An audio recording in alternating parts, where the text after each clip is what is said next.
And then dark suits in government administration and people in uniform. What are you doing? What is it about uniform? Are people like putting fancy dress on? I mean, look at this guy, this Swiss guard at the Vatican. And they've got guns, these people. I mean, being shot is bad enough, but being shot by someone in pyjamas must be a nightmare. Bloody hell. Oh, the world's mad. That's where it came in, isn't it? Bloody hell. Anyway, all these people, these have families and grandchildren and children and all that stuff, and they're hijacking their future. As they, the Occupy protesters say to the police, you're the 99% too. Because there are so few in full knowledge who are manipulating humanity that they have to recruit from the target population to enforce their agenda upon the target population. And all these people, these first responders, 9/11, who are now dying of the diseases of breathing in what they knew was in that debris, who are denied the finances even for the drugs and stuff to treat what they have. All these people losing limbs and losing lives in wars of conquest and wars of tyranny. I mean, defending and increasing the opium crop. This is the opium production in Afghanistan and the CIA control. This is since the takeover or the invasion. That was the little bit when the Taliban, I got a brief for the Taliban, I mean, don't start me off, but on this, look at it. The troops are defending the opium crop, and they're losing their limbs, and they're killing kids and things for it.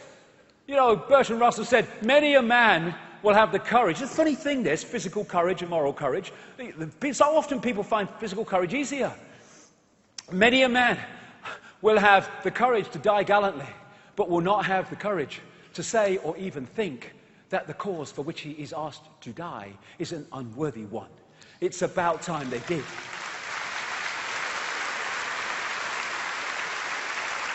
Don't tell me, people in uniform, that when you're killing kids, that you're just following bloody orders. No. As Woody Guthrie said, I would like to see every single soldier on every single side just take off your helmet, unbuckle your kit, lay down your rifle and sit down on the side of some shady lane and say, nope, I ain't gonna kill nobody. Plenty of rich folks want to fight, give them the guns.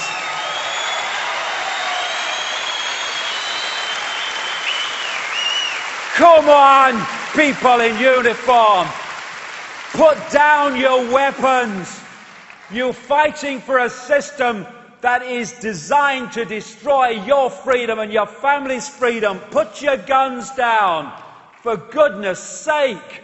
We don't want war. You probably don't, most of you want to fight wars, even though they're in bloody uniform. But we fight them anyway. This is what Henry Kissinger said about American troops. They're dumb, stupid animals to be used as pawns for foreign policy. That's what they think of you. Oh, support the troops. There, support the troops while they're serving the system. And when they challenge the system, put them in a psychiatric fricking home because they must be mad because they're questioning 9/11. They don't give a shit about you. They don't. You're just a pawn in a game, and when you're maimed and can't fight anymore, they'll get some more bloody pawns. I mean, they're putting troops into situations where they get radiation and diseases like Gulf War syndrome. These people that are so often, not all of them, but many of them, so officious and unpleasant of the TSA and the airport security and stuff, many of them are going down like 9 pins at some airports from the cumulative effect of radiation from the very bloody machines that they're putting people through. Now, they don't give a shit about you because they know some other mug will come along and stand there eventually, especially in a recession when people are desperate for money. Vacancies available. There you go, join the army. I'm digging my own grave now. That's a great idea, isn't it? What is it Senator George McGovern said? I think he died recently. What a great quote. He talked about old men dreaming up wars for young men to die in. Well, come on, young men and young women. Stop bloody dying in them then and stop killing others in them. Make a choice. It's your power. And what do they bloody do to the people that survived the wars, eh? In old age, oh, support the troops. And they cut back their bloody benefits and cut them back. They don't give a shit about you. You can't bloody fight anymore. No use to us. Albert Einstein, the pioneers of a warless world are the youth that refuse military service.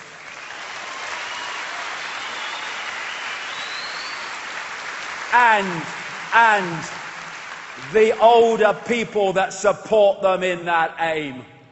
I'm so proud my son is serving his country. Oh, really?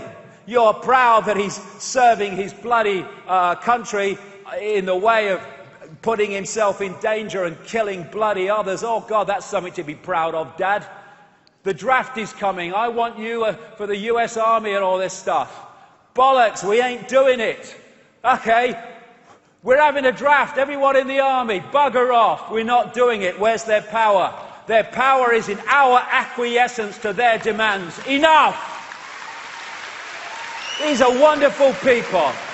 These Israelis are wonderful people who are going to prison because they will not serve the Israeli tyranny against Palestinians. Wonderful people. These Iraq veterans who've sussed it, who've seen what they were used for. Look at it. What are you doing? It's unbelievable. Know thyself. You're not a man in uniform. You are infinite awareness. And consciousness doesn't fight, because consciousness knows that that which is fighting is an expression of itself. Mind fights mind. 5 sense bubble fights 5 sense bubble. Consciousness doesn't fight because it's too aware to do so. As someone brilliantly said, the real fight in terms of people in uniform and soldiers and military, the real fight is not with others. The real fight is with your own unconsciousness, with your own unawareness. Wake up and see it. And it's the same with people that think we should meet this challenge with riots and violence and all this stuff. What you fight, you become. I was talking to a policeman that used to police the opposing marches back in the 70s between the fascist kind of National Front and the anti-fascist marchers. And he used to say, nice bloke, he said to me, I couldn't tell the difference in their behaviour. What you fight, you become. It's amazing, these people who I call robot radicals, who they say freedom of speech, and then when you say something they don't like, they call for you to be stopped from bloody saying it. I love it. This is a meeting of mind. This is not a fight between consciousness, because consciousness doesn't fight. It's a meeting of mind, one in uniform and one anti-uniform, polarities. Martin Luther King again. The limitation of riots, moral questions aside, is that they cannot win and their participants know it. Hence, rioting is not revolutionary but reactionary because it invites defeat. It involves an emotional catharsis, but it must be followed by a sense of futility. Oh, we've had a riot, let's go up the pub. What has it changed? Nothing. Yes, we need a revolution. But a revolution of human perception, a revolution of human awareness from which everything else comes. As the Beatles said, but when you talk about destruction, don't you know you can count me out? What's the point? You're just playing the same game and calling it a different name. We don't need to hate this control system, because if we hate the control system, we become the control system. We're bigger than that. We don't bloody take what it's trying to do and love in its true sense. My goodness me. You try messing with that in terms of telling it what to think and do. But you don't have to hate. You just become what you hate. It eats you away. It's a cancer. And all these bloody protests even. I mean, great. Do it. But, I call many of them steam whistles. We have 1 million people marches to Washington sometimes. What does it change? Usually nothing. We have great student demonstrations over tuition fees. What is changed? The tuition fees go up, nothing changes. On and on. 500,000 to 1 million people on the streets protesting against the imminent invasion of Iraq. What did they do? They invaded Iraq. They're not not frightened of protest. In places like the Middle East, they're manipulating lots of them. This is not changing anything in Greece. What we need to do is realize what freedom is and realize who we are, and then we might have a chance of bringing this to an end. Because I look in Egypt and I saw all those people, and it was very, very, very moving to see those people celebrating the end of Mubarak and equating it with freedom. But the same bloody people, or not all of them, but a lot of them, while they were protesting in that square and demanding freedom, were doing that 5 times a day. So don't talk to me about freedom, because that ain't bloody freedom.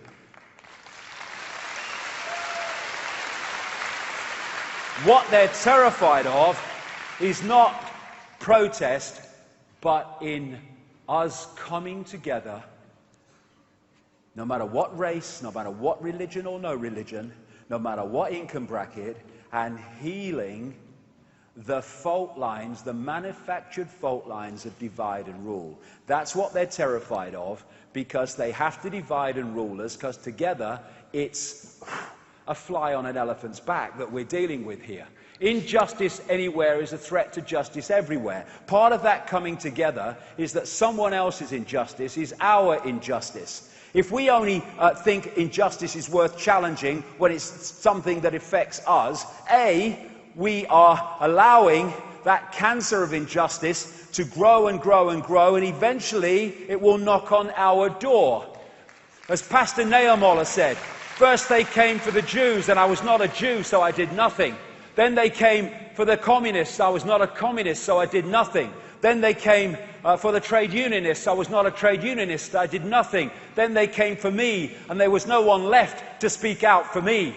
Okay, now they're coming for the Muslims. Now they're coming for the Syrians. Now they're coming for the Libyans. Now they're coming for former soldiers in America who they're targeting, what they call veterans and all the rest of it. Then they're coming for so-and-so. Then they're coming for so-and-so. Not my problem, not my problem, not my problem, not my problem. Knock, knock, knock, late at night. Oh dear, I wonder who that could be. We need to stop complying and start defying by non-complying. There will be no change. We have to comply with our own enslavement, because the numbers mean we cannot be enslaved otherwise.